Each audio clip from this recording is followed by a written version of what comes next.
Hello! In today's lesson we are looking at Chapter 9, Section 2, the Pythagorean Theorem. Our objectives are to prove the Pythagorean Theorem and to use the Pythagorean Theorem to solve problems. Our first vocabulary word is the Pythagorean triple. A Pythagorean triple is a set of three positive integers a, b, and c that satisfy the equation c squared is equal to a squared plus b squared. A common Pythagorean triple that we normally see is 5 squared is equal to 3 squared plus 4 squared. And we know it's a Pythagorean triple is because if you take 5 squared is 25, 3 squared is 9, 4 squared is 16. Simplify this and you get 25 is equal to 25.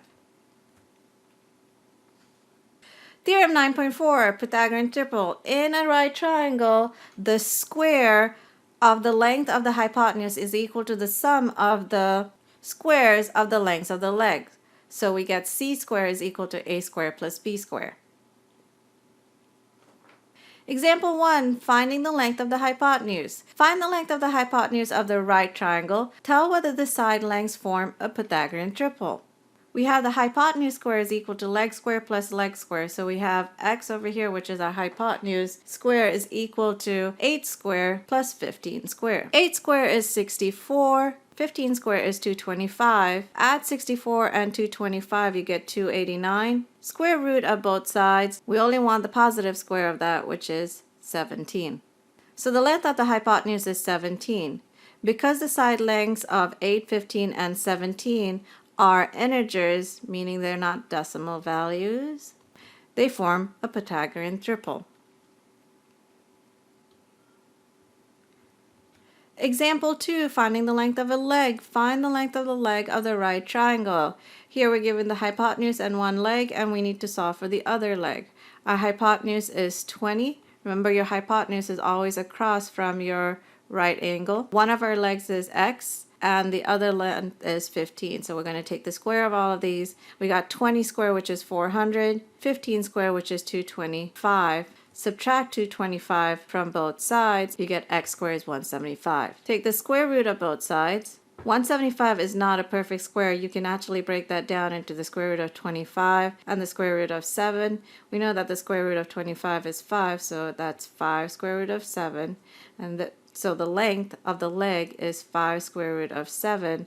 If you want to put this in a decimal value, it is approximately 13.29. Alright, checkpoint problems number 1 and 2 are yours. For both of these questions, find the value of x, simplify answers that are radicals, then tell whether the side lengths form a Pythagorean triple.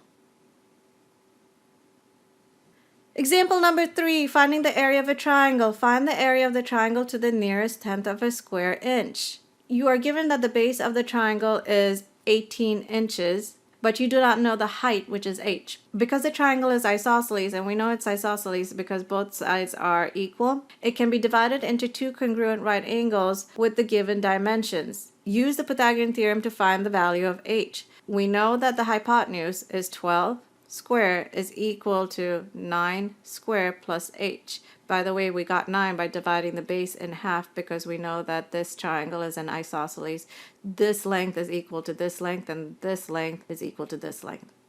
So take the square of all of our numbers. We got 12 square, which is 144. 9 square is 81. Subtract 81 on both sides, and we get h squared is 63. Take the square root of 63, which is not a perfect square, so I have to simplify that. I know that 63 divided by 3 is 21. Divide that by 3 is 7. Divide that by 7 is 1. Every pair that I have, I take one, shoot the other. And so my final answer in simplified form is 3 square root of 7. Now that I have the height h, I can use that to find the area. I know that the area formula is 1/2 base times height. I'm going to know that my base is 18. I know that my height is what I just found, 3 square root of 7. Plug this into your calculator and you get the area is approximately 71.4. So the area is about 71.4 square inches. Alright, checkpoint problem number 3 and 4 are yours. In both of these, you are to find the area of the triangle and round your answer to the nearest tenth. Alright, that's it from me. I'll see you all soon.